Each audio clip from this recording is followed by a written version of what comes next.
Olá, seja bem-vindo e seja bem-vinda ao Agroamérica, programa produzido em parceria com o Instituto Interamericano para a Cooperação em Agricultura, o ICA, aqui no canal AgroMais. A Argentina foi eleita para presidir o subcomitê da pecuária do Comitê da Agricultura da FAO, a Organização das Nações Unidas para a Agricultura e Alimentação até 2024. O subcomitê foi criado em outubro de 2020 para debater e elaborar acordos para a pecuária internacional. A Argentina é o primeiro país para presidir essa nova entidade e para falar comigo sobre o assunto é seu próximo representante, o atual embaixador da Argentina frente à FAO, embaixador Carlos Cherniak. Embaixador, seja muito bem-vindo aqui no Agroamérica. Muchísimas gracias. Es un placer para mí, es un honor participar de tu programa y de poder estar junto al importante grupo de televidentes que tienen un enorme interés en las cuestiones vinculadas a la agricultura, a la ganadería, a la producción de alimentos. Perfecto, embajador. Me gustaría empezar primero en preguntarte en qué contexto la FAO crió este Comité de Agricultura en octubre de 2020 y cuál es el rol y su importancia ahorita. Bueno, en primer lugar, te agradezco mucho la pregunta porque creo que es un tema que quizás no tiene el suficientemente conocimiento público, pero es un tema muy importante. Fíjate que después de 70 años, la FAO tardó para poder lograr reconocer la importancia que tiene la ganadería como un factor fundamental en la producción de alimentos, en la contribución a la seguridad alimentaria, para que tenga un espacio específico, un espacio en su comité técnico, para que pueda dedicarse a analizar, a discutir y evaluar diferentes acciones en ese campo. Después de más de 70 años, donde varios países en diferentes momentos hemos puesto mucho énfasis en la necesidad de crear este subcomité, bueno, finalmente el subcomité fue creado. Y cuando ello pasó, como tú dices bien, esto pasó el año pasado, y el principal punto central fue que había que elegir las autoridades del subcomité. Y allí, naturalmente, había algunos países europeos que interpretaban que naturalmente debían, no sé por qué otra razón más que su propia, a veces, visiones más endogámicas, la idea de que ellos debían liderar este subcomité. Y hemos tenido varias reuniones con Brasil, con Paraguay, con Uruguay, con Chile, con muchos otros países de América Latina y el Caribe. Y hemos analizado que era una oportunidad para nuestra región presentar la candidatura de algún país que naturalmente pudiera estar en condiciones no solo de liderar el nuevo subcomité por primera vez, desde su existencia, sino que realmente representara los intereses de todos. Y así fue que finalmente, bueno, Argentina fue propuesto.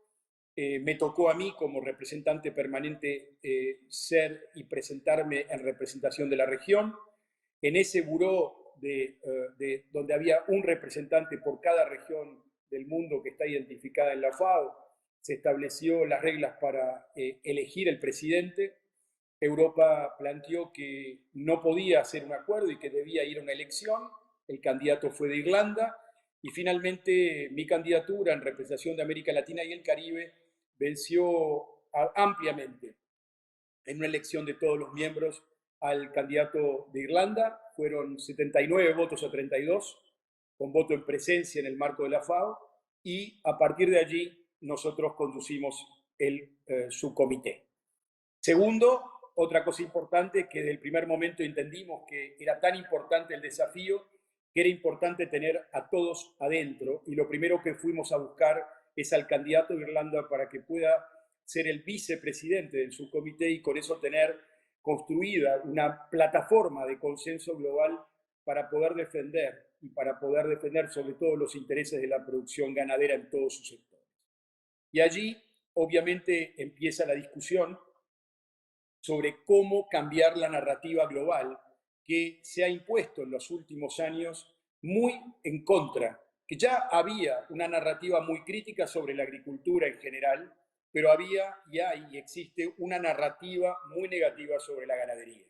poniendo énfasis solamente en cuestiones vinculadas a la emisión de gases y no visibilizando la importancia de la ganadería en términos de la contribución a la seguridad alimentaria, en términos del arraigo rural, en términos de lo que significa el empleo de jóvenes, el empleo, la investigación, la ciencia y todas estas cuestiones que naturalmente todos los que tenemos sectores productivos importantes de ganadería sabemos perfectamente a qué nos referimos. Obviamente fue un debate muy fuerte que hemos tenido durante estos años y ahora con la posibilidad de tener este subcomité creo que estamos en inmejorables condiciones para poder dar ese debate de manera más fuerte, basado en ciencia, no en ideología y sobre todo poniendo a nuestra región, América Latina y el Caribe, como punta de lanza para poder llevar adelante la defensa de los intereses de nuestro sector productivo. Me paro aquí y me someto a cualquier otra pregunta que te parezca razonable. Claro, claro. Muchas gracias por esta introducción. Es importante saber también un histórico de cómo ha logrado la creación del comité. Pero uno de los puntos que has tocado es un consenso internacional también de la ganadería, la importancia para la creación de los empleos, no solamente internacionalmente, pero principalmente en la América del Sur, en el Cono Sur, con países como Paraguay, Uruguay, Argentina y Brasil, que tiene una ganadería que ha desarrollado mucho en los últimos 40 años a crearse un sistema agroalimentar con sostenibilidad, con el uso de tecnología. Con esto, ¿cuáles son los desafíos de demostrar al mundo lo que tenemos aquí? Es una muy buena pregunta porque ese es el principal desafío que tenemos. Obviamente, tener la presidencia de un subcomité implica ejercer un rol de garante, un rol de cierta neutralidad respecto de las discusiones internas dentro del subcomité, pero asimismo ya la sola existencia de que exista este subcomité pone sobre la discusión, en primer lugar, un trabajo que el subcomité tiene que hacer, que es poner a disposición de los miembros y de la comunidad internacional toda la contribución que hace la ganadería a la seguridad alimentaria. Cuando yo asumí, lo primero que dije es, la ganadería es parte de la solución, no parte del problema. Y esto es fundamental, porque si uno mete en contexto cualquier tipo de efecto, sobre todo en términos de emisión de gases que la ganadería pueda generar, está clarísimo que en términos contextuales, tanto la agricultura como la ganadería en particular tienen un impacto menor en términos del cambio climático en términos globales. Sin embargo, por razones que obviamente conocemos, ciertos intereses han impulsado y colocado en la narrativa global a la agricultura y a la ganadería en particular como casi los responsables máximos de esta situación del cambio climático. Lo que vamos a visibilizar, lo que vamos a hacer, es mostrar todas las buenas prácticas y las lecciones aprendidas que nuestros países productores, a través de un trabajo de ciencia, de innovación, han llevado adelante para justamente poder llevar adelante buenas prácticas que puedan demostrar que incluso aquellas cuestiones como el efecto de emisiones también puede ser y debe ser analizado de una manera científica,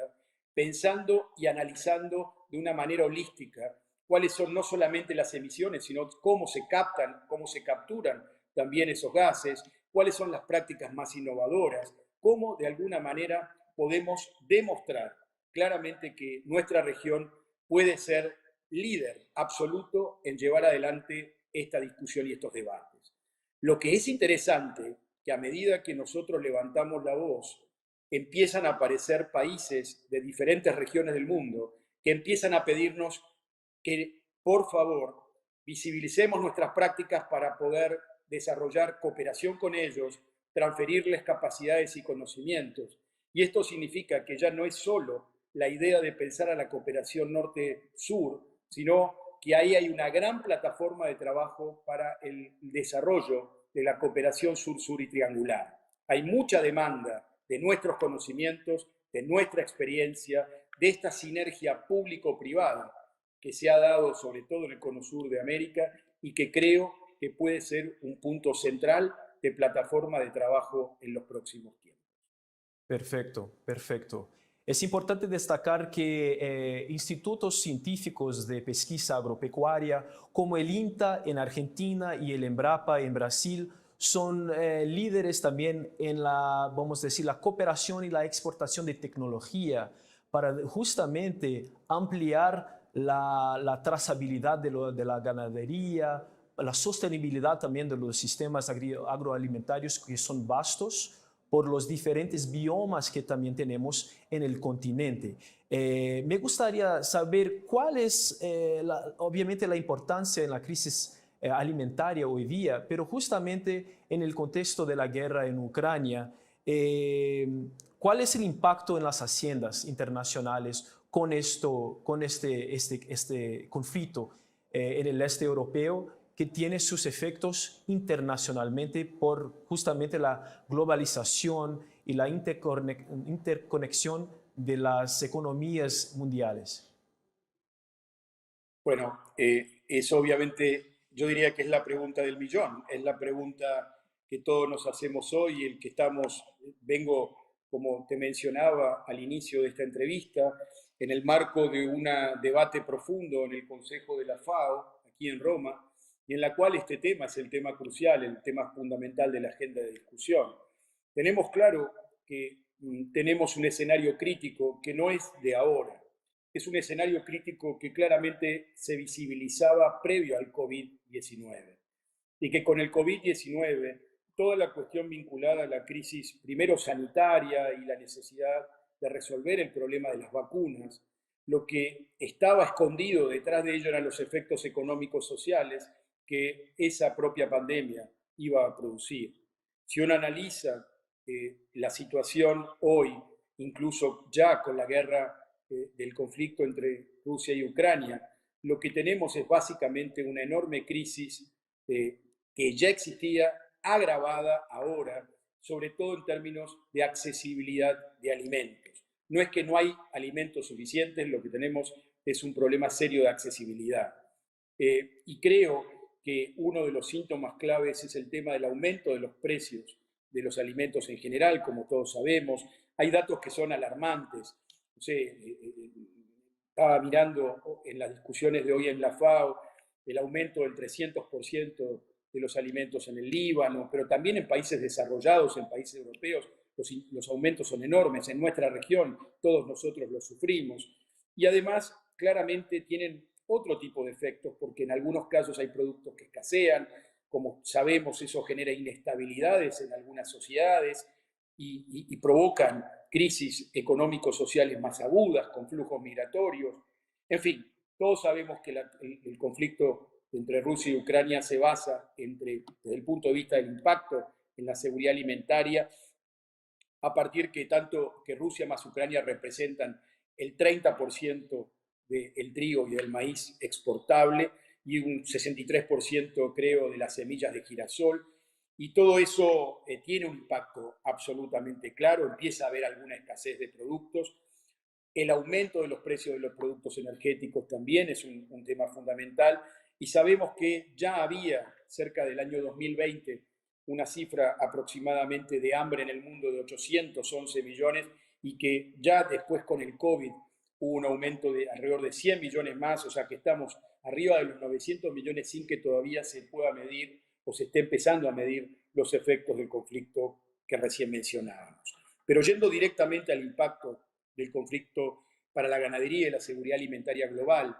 yo diría que el aumento del precio de los insumos, afectando especialmente a la ganadería intensiva por la suba del precio de los cereales que son destinados a consumo animal y de los combustibles y la energía necesarios para la producción y la logística ganadera, están teniendo efectos muy, muy críticos. El desplazamiento, la disminución de la oferta, como mencionaba recién, de Ucrania y Rusia, y la búsqueda de proveedores alternativos aparece como un escenario fuertemente creciente. Lo veo en la interacción con mis colegas de otros países aquí en la FAO, que vienen a conversar con nosotros, a los delegados de nuestra misión argentina, de Brasil, de Paraguay, tratando de decir, bueno, por favor, ¿de qué manera nos pueden dar una mano, nos pueden ayudar con esto? Hay un aumento de los precios internacionales de las proteínas animales, que son derivados claramente, como mencionaba, del aumento de los insumos, del desplazamiento de la oferta. Y vale destacar que el índice de precios de la FAO para carnes promedió 122 puntos en mayo, estableciendo un nuevo máximo histórico,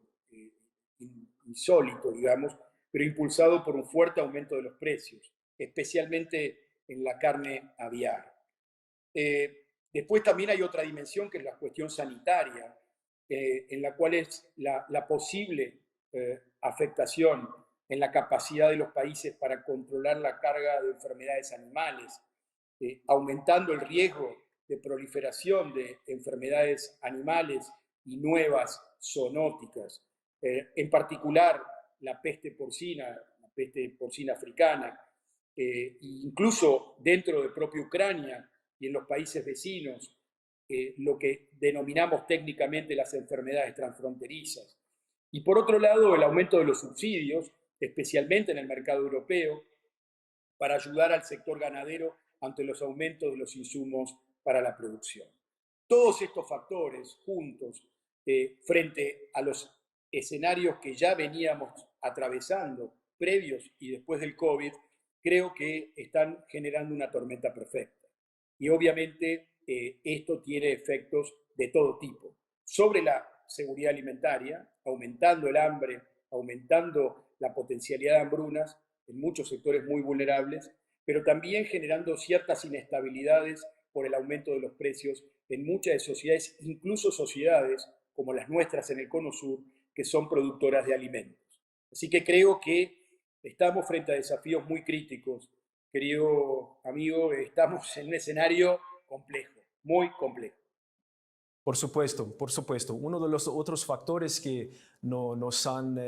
afectado ha sido la sequía también, no solamente en la América del Sur, pero por el mundo. Y la oportunidad que la ganadería y la tecnología agropecuaria, vamos a decir, del Cono Sur, tiene para también exportar tecnología es grande, ¿no? Tenemos capacidad también de ayudar países vecinos, también países de otros continentes, con la mitigación de la emisión de los gases de efecto estufa, pero también en desarrollar tecnologías que pueden ayudar con la sequía y la gestión hídrica de los países. No podemos decir que es una oportunidad también para estos países fortalecer la cooperación sur-sur. Sí, sí, es como yo mencionaba al principio, cuando decía que el subcomité de ganadería en sí mismo genera una enorme oportunidad para imaginarnos ese tipo de cooperación. Obviamente esto me lleva a plantear la importancia que tiene el trabajo en nuestra región. Yo creo que la presidencia por parte de la Argentina de la CELAC en el contexto actual está generando y ofreciendo oportunidades muy importantes para imaginarnos cómo llevar adelante los desarrollos de la cooperación que tú estabas indicando. Claramente, y ahí creo que aparece como un rol clave el tema del ICA y el trabajo espectacular que está llevando adelante en la región, a partir de tratar de interactuar, de generar, ser un gran puente entre los países, entre los actores, para construir básicamente una idea de cooperación de carácter sur-sur, de buscar e impulsar la cooperación triangular, de explorar a partir de socializar la información de las mejores investigaciones que se han logrado para poner en práctica en nuestros países. Creo que tenemos, como tú dices muy bien, una grande oportunidad, aunque claramente una crisis de estas características es en sí mismo un escenario trágico. Pero a pesar de ello, creo que tenemos que tener la capacidad de construir resiliencia, la capacidad de construir una, una fuerza regional que tenga la capacidad de contener, de no dejar a nadie atrás y de sobre todo ayudar a los países que tienen mayor efecto de vulnerabilidad. Es claro que el corredor seco, es claro que Haití, es claro que todas las poblaciones que se ven forzadas a migrar dentro de esas zonas, todo ello son escenarios de gran vulnerabilidad y hay un gran trabajo por hacer a nivel regional para que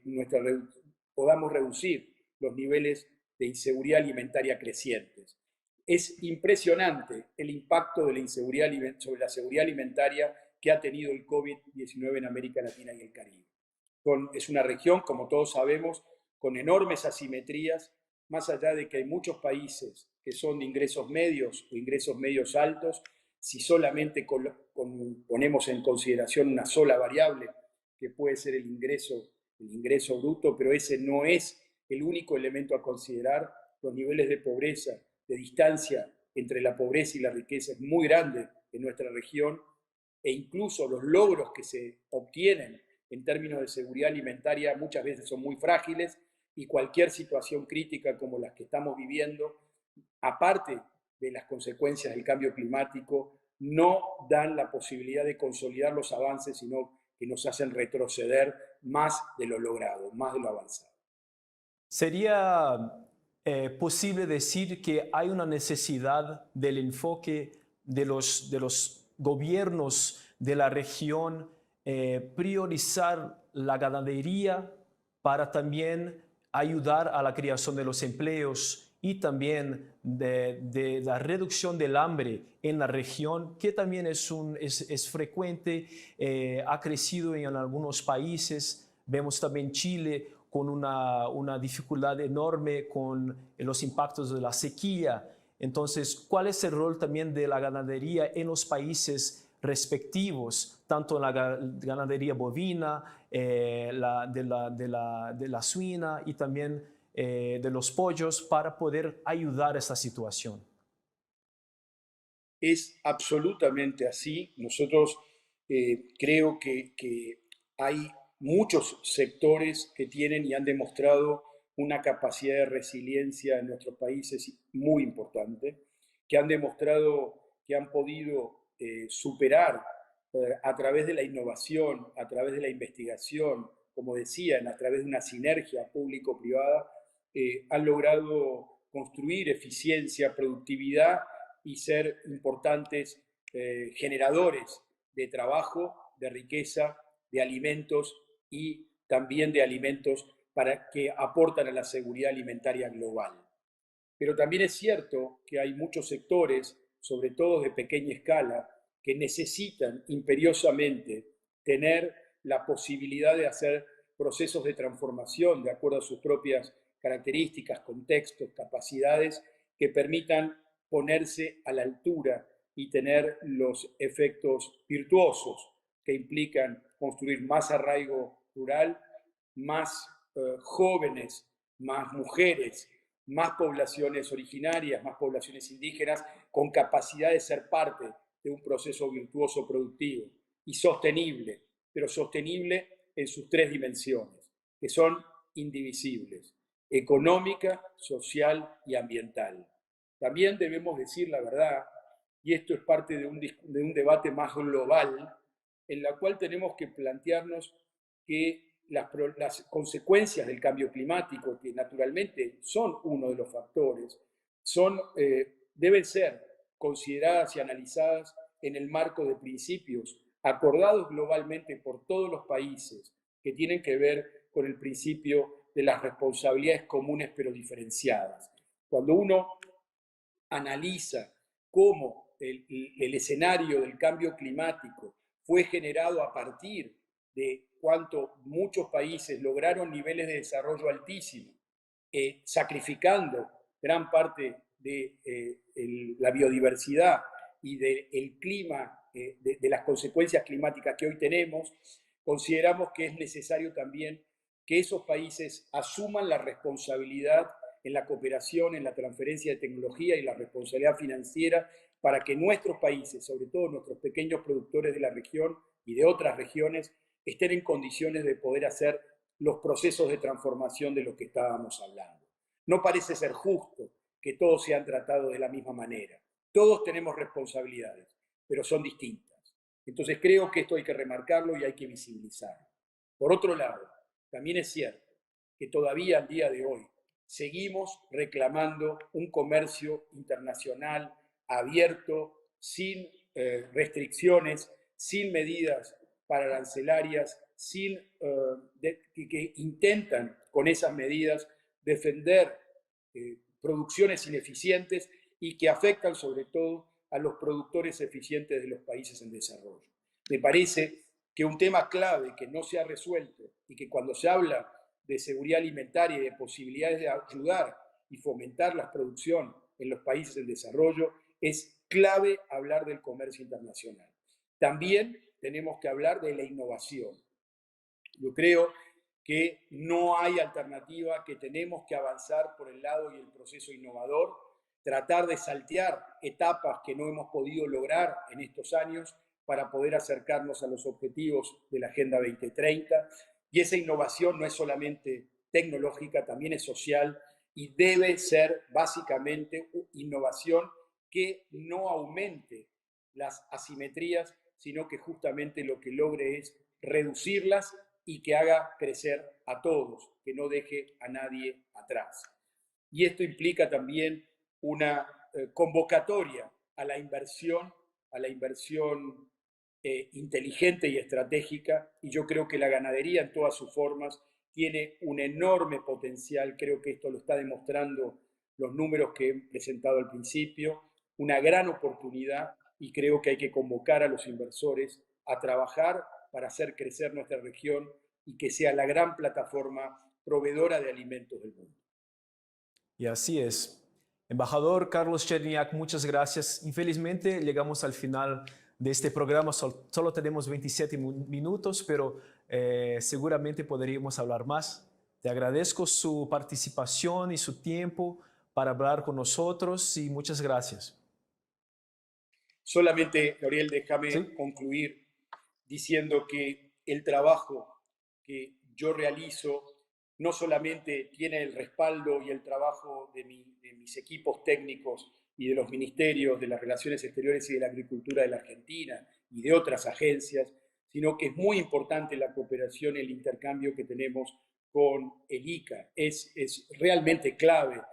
Nosotros somos parte muchas veces de conversaciones, de intercambios formales e informales, en las cuales incluso hemos tenido experiencias de coordinación fantásticas, promovidas por el ICA a través, por ejemplo, en el proceso de la precumbre de sistemas alimentarios aquí en Roma, donde el querido Manuel Otero lideró un proceso de coordinación interna dentro de los países de la región para expresarle a los organizadores de la cumbre cuál era nuestra agenda, cuáles eran nuestros intereses. Solamente quería marcar esto porque si no, no sería justo que termine la entrevista sin remarcarlo. Muchísimas gracias. Perfecto. Gracias a usted. Gracias. E para você que nos acompanhou até agora, espero que conseguimos mostrar um pouco da atuação, da importância dos países latino-americanos para a pecuária internacional. Eu fico por aqui, agradeço sua companhia e não esqueça também de se inscrever nas nossas redes sociais e conferir outros programas e conteúdos no nosso canal no YouTube. Obrigado e até a próxima.